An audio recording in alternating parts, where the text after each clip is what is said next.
Most men are bleeding out from 1,000 social cuts. You feel it every single day. You get interrupted in the middle of a sentence during a boardroom meeting, and you swallow your words. Your so-called friends make a joke at your expense, masking their disrespect with a hollow laugh. And you smile back because you don't want to seem difficult. You feel that heat rising in your chest, a mixture of adrenaline and shame. You have the urge to scream, to defend yourself, or to simply disappear. Understand this clearly.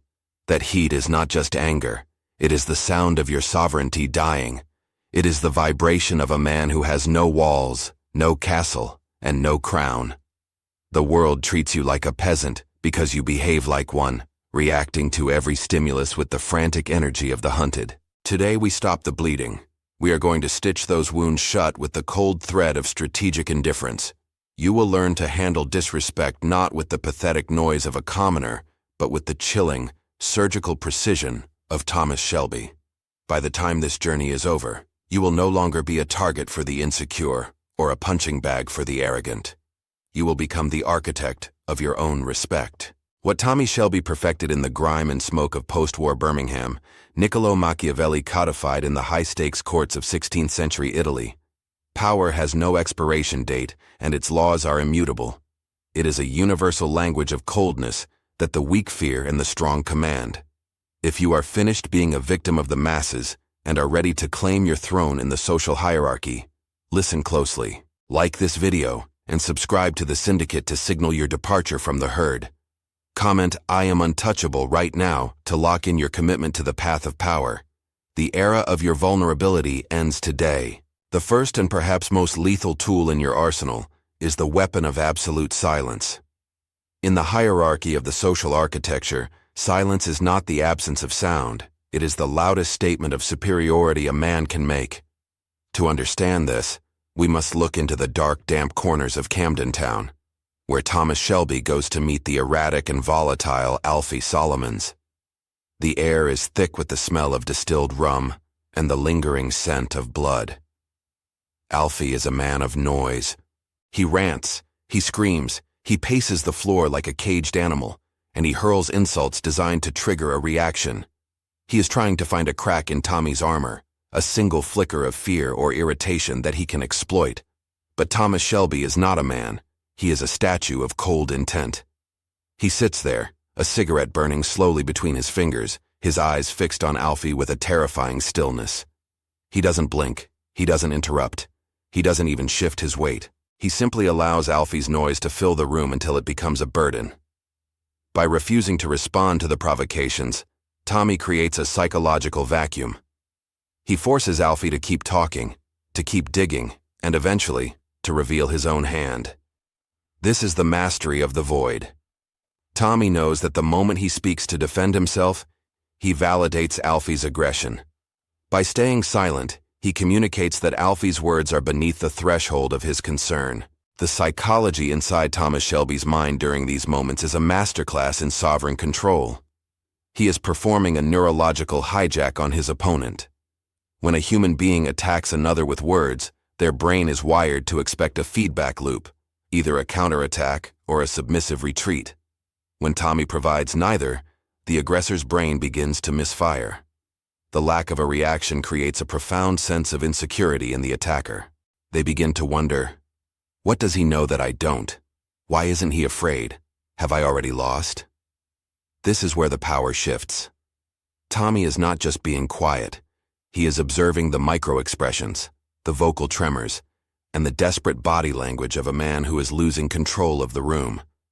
He is calculating the cost of every word before he even considers speaking. He treats his voice like a rare and expensive currency, one that he will not waste on a trivial exchange. He is the personification of the black hole strategy. He absorbs all the energy directed at him and gives nothing back, leaving the opponent feeling drained and exposed. This is exactly what Niccolò Machiavelli meant when he warned in the halls of power that the man who talks too much reveals his flank. In The Prince, the strategy is clear. A leader must maintain an air of enigma. If your enemies know your thoughts, they can predict your moves. If they can predict your moves, they can destroy you. Machiavelli understood that the masses are easily manipulated by those who keep their counsel. By maintaining silence, you preserve your virtù, your strength and ability, against the fortuna of social chaos. Silence builds a wall of perceived competence. People naturally assume that the man who says little possesses a deep well of hidden knowledge. The common man is a creature of impulse. He feels an almost physical need to explain himself, to justify his actions, and to win the approval of those around him. He is a leaking vessel of information. The man of power, however, is a sealed vault. He understands that every word spoken is a potential weapon handed to an enemy. He follows the Machiavellian doctrine of being a fox to recognize traps and a lion to frighten wolves. Silence is the fox's greatest tool for mapping the trap before it snaps shut. To apply this in your modern social chess match, you must undergo a total internal reconfiguration. Whether you are in a high-pressure corporate negotiation, a tense argument with a partner, or a social gathering where someone tries to alpha you with a backhanded comment, your response must be the same. The 5-second rule of sovereignty. When the disrespect is launched, do not flinch. Do not look away. Instead, lock your gaze on the bridge of their nose. This is more unsettling than direct eye contact. Count to 5 in your head. Let the silence become heavy. Let it become uncomfortable for everyone in the room. In that 5-second window, you are reclaiming the frame of the interaction. You are showing that you are the one who decides when the conversation proceeds. The common man will rush to fill that silence with an apology or a defensive joke because he cannot handle the tension. You, however, must thrive in that tension. It is your natural habitat. After the 5 seconds, if you choose to speak at all, do so with a low, controlled volume. Ask a question that forces them to explain their disrespect, such as, "What was your intended outcome with that comment?" By making them explain themselves, you have effectively stripped them of their power and placed them in the role of the subordinate. You have handled the disrespect not by lowering yourself to their level of noise, but by inviting them into the chilling cold of your silence. This is how you build a reputation as a man who is not to be trifled with. This is how you begin your reign. The second pillar of your transformation into an untouchable force is the mastery of calculated vulnerability, or what we call the fox's trap. In the chaotic arena of human interaction, your enemies and rivals are constantly fishing for a reaction. They want to see where you are soft. They want to find the old trauma, the insecurity, or the pride that they can hook into and drag you out of your position of power. To counter this, you must adopt the mindset of the predator who uses his own perceived weaknesses as a snare. Consider the recurring psychological warfare between Thomas Shelby and Inspector Campbell. Campbell is a man obsessed with moral superiority and the destruction of the Shelby name.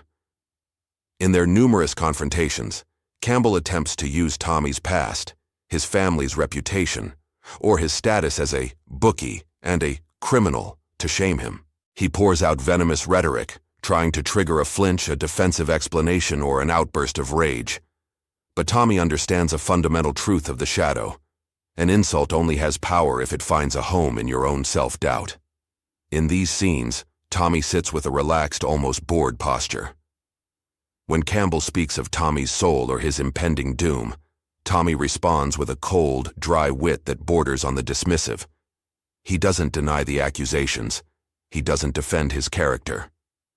Instead, he treats Campbell's moral outrage as a mere curiosity, a trivial noise that doesn't even warrant a change in his breathing.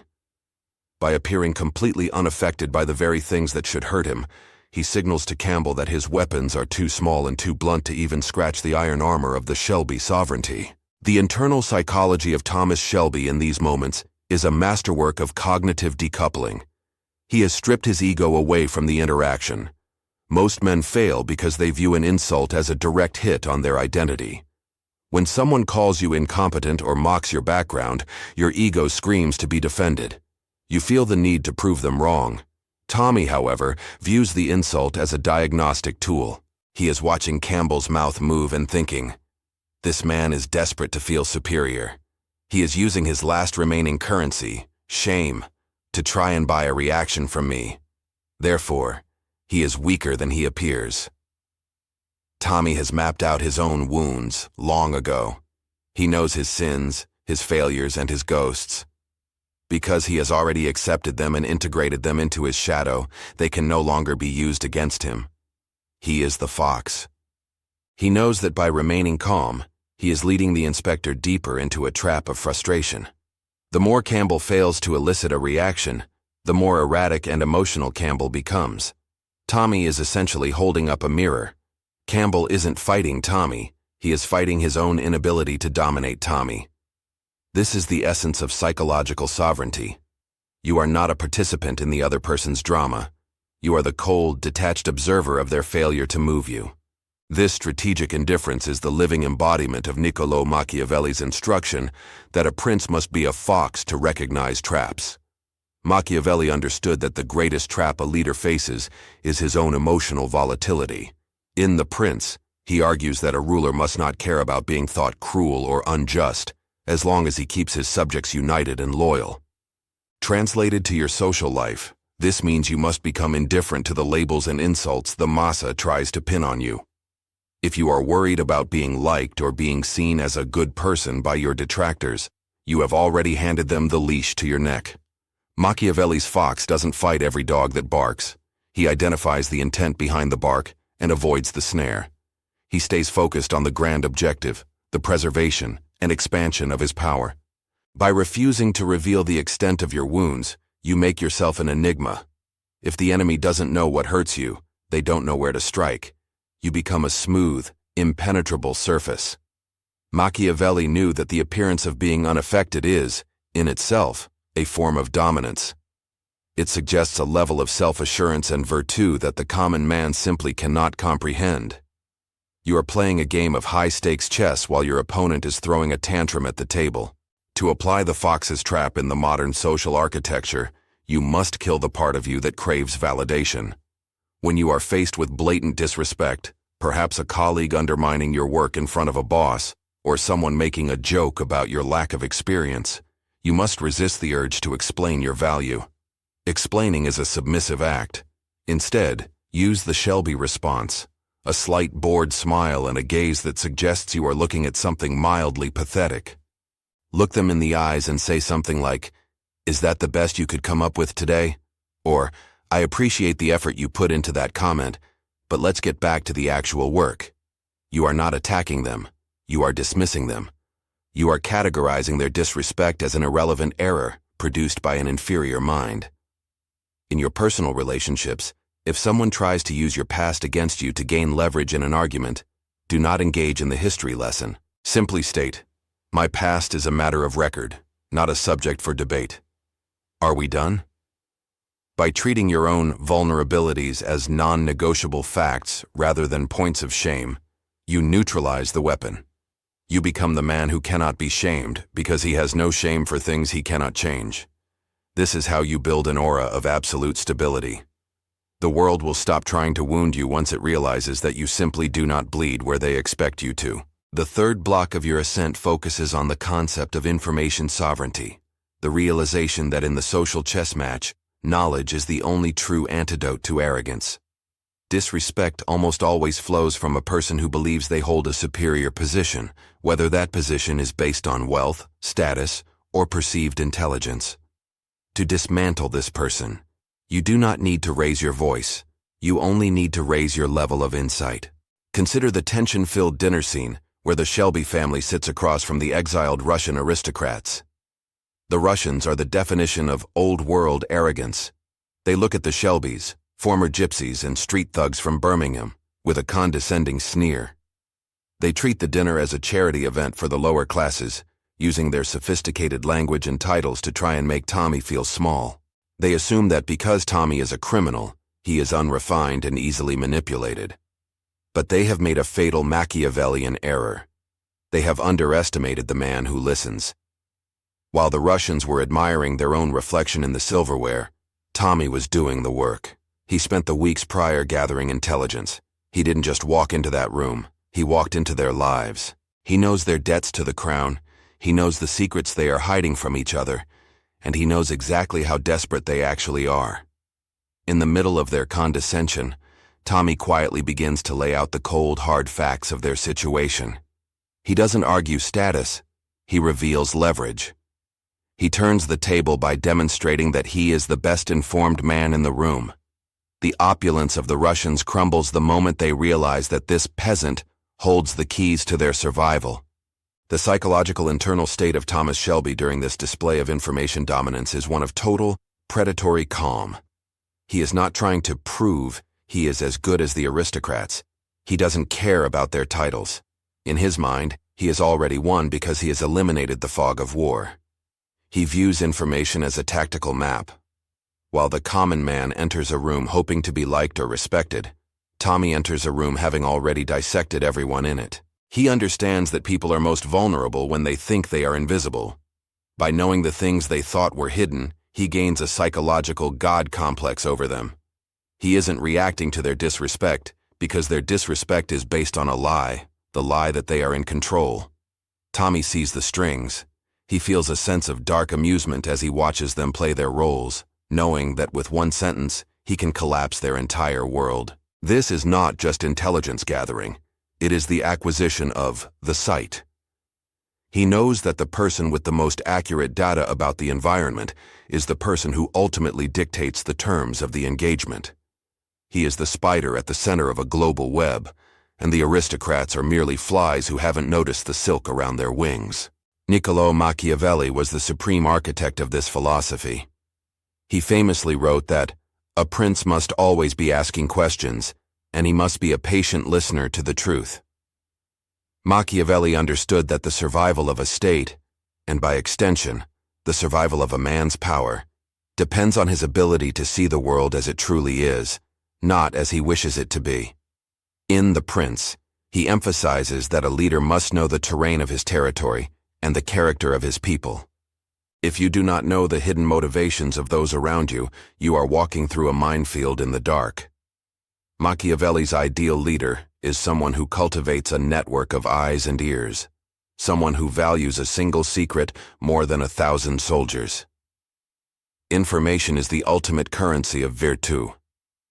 When you possess it, you do not need to be aggressive. You can afford to be polite, even submissive, until the moment you decide to reveal your hand. Machiavelli knew that the most dangerous man is not the one with the biggest sword, but the one who knows where his enemy sleeps and who his enemy fears. Information. Sovereignty allows you to navigate the Zadrez social with a level of precision that makes you seem almost supernatural to the uninitiated. In your modern life, information sovereignty is your shield against workplace politics and social sabotage.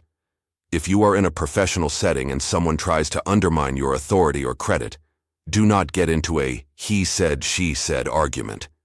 That is the noise of the masses. Instead, become a student of the environment. Know the company's numbers better than your boss does. Know the specific failures and pressures of your rival. Understand the power dynamics of the office, who really makes the decisions and what they are afraid of. When the disrespect comes, you don't defend your ego. You state a cold fact that proves you have deeper insight than the aggressor. For example, if someone mocks your project, you might say, "I understand your concern, but based on the Q3 data regarding our overhead, data you might have missed, this project is the only thing keeping your department's budget viable." You have just turned their disrespect into a demonstration of their own ignorance. In relationships and social circles, listen more than you speak. People love to talk about themselves. They will hand you the blueprint to their own destruction if you simply give them enough silence to fill. Collect the data of their lives, their contradictions, their insecurities, their past mistakes. You don't use this to be a bully. You use it as a deterrent. When people realize that you are the man who knows things, they will handle you with a level of care that borders on reverence. Information is the antidote to arrogance because it forces the arrogant to realize they are playing a game they don't understand. The fourth movement in this symphony of power is the delayed counterstrike. Most men are reactive. If someone spits on their shoes, they swing immediately. This is the mark of an amateur, a man ruled by his amygdala rather than his ambition. To handle disrespect like a Shelby, you must learn to disconnect the insult from the retaliation.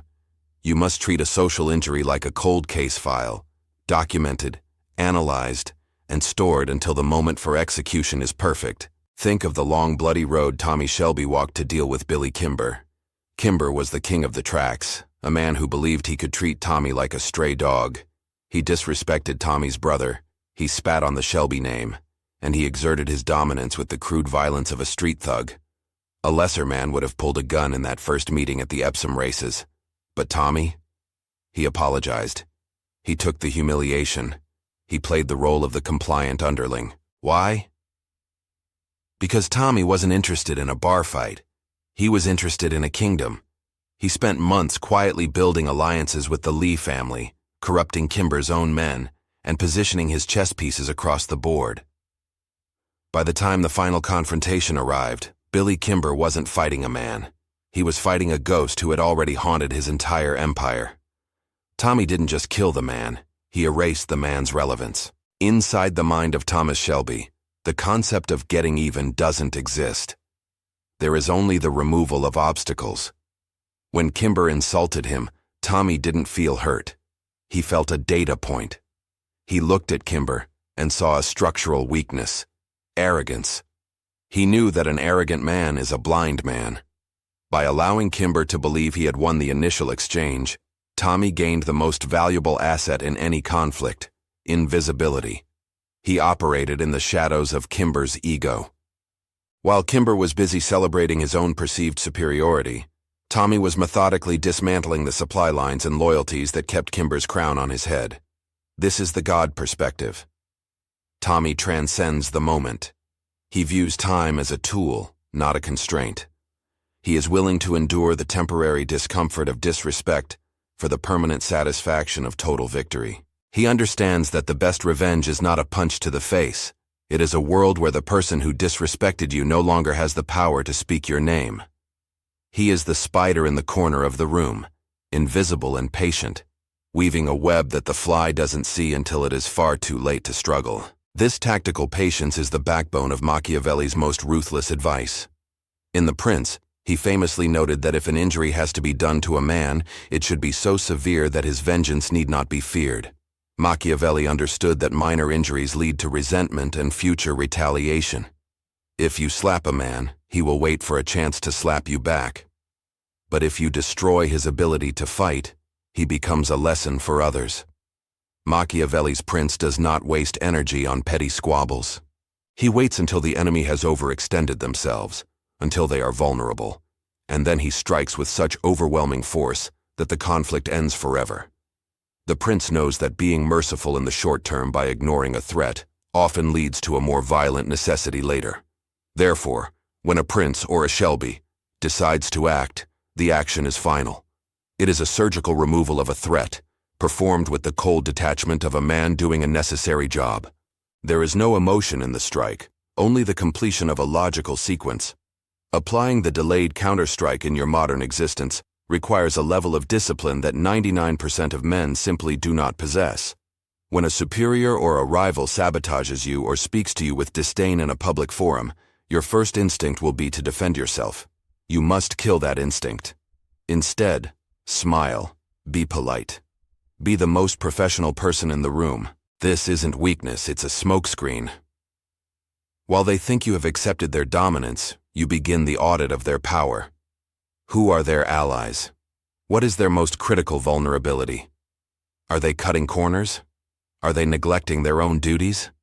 Identify their source of influence and quietly, methodically become more valuable to that source than they are. If they rely on a specific client, you become that client's favorite contact. If they rely on a specific technical skill, you master it and then some. You don't strike until you have the leverage to replace them or render them obsolete. When the time comes, you don't need to make a scene. You simply present the facts to the people who matter. The disrespecter will find themselves sidelined, demoted, or removed, and they won't even know it was you who pulled the rug. You didn't fight them, you just made the world move past them. That is the Shelby way. It is the realization that the most devastating blow is the one your opponent never saw coming, because you were too busy smiling at them. The fifth law of the shadow is commanding the narrative, a technique we call sociopathic reframing. In every social interaction there is an invisible frame, a set of rules that defines who is the victim, who is the aggressor, and who is the authority. Most men allow others to set this frame. When someone disrespects them, they accept the role of the offended party.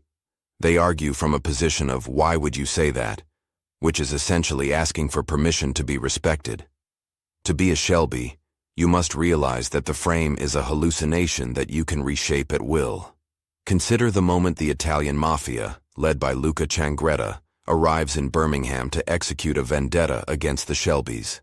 Luca is a man of tradition, blood, and operatic violence. He enters Tommy's office expecting a terrified man, a man who knows he is being hunted.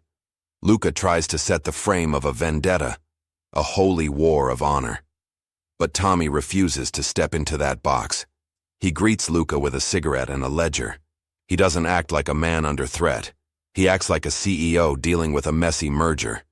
He reframes the entire mafia war as a bad business transaction that the Italians are failing to manage. By refusing to acknowledge Luca's drama, Tommy strips the Italians of their psychological leverage. He isn't the hunted, he is the manager of a problem. The psychology behind this reframing is a masterclass in emotional insulation. Tommy Shelby knows that if he accepts Luca's definition of the situation, he is playing Luca's game. And in Luca's game, the Italians have the advantage. By shifting the frame to business and logistics, Tommy moves the conflict onto his own home turf, the world of cold calculation, numbers, and strategy. He looks at Luca and doesn't see a terrifying assassin. He sees a man with high overhead and a failing strategy. This sociopathic detachment allows him to remain objective while his enemies are drowning in their own emotions. He is essentially gaslighting the reality of the threat. He treats the arrival of a global crime syndicate as a minor inconvenience, like a shipment of bad gin. This forces the opponent to question their own power. If Tommy isn't afraid, then perhaps there is something Tommy knows that the Italians don't. The frame is the ultimate weapon of the mind. He who defines what is happening is the one who controls what happens next. It is the ability to look at a predator and see a specimen, to look at a crisis and see an entry in a spreadsheet. This is exactly what Machiavelli meant when he wrote that everyone sees what you appear to be, few experience what you really are. Machiavelli understood that power is largely a matter of perception and presentation. If a leader appears to be in control, even in the midst of a disaster, the people and the enemy will believe he is in control. The appearance of sovereignty creates the reality of sovereignty. In The Prince, the emphasis is on maintaining the image of the state. If the prince allows himself to be framed as weak or indecisive, his power evaporates instantly. Therefore, he must always be the one to interpret events for his subjects and his rivals. He doesn't react to the world, he tells the world how to react to him.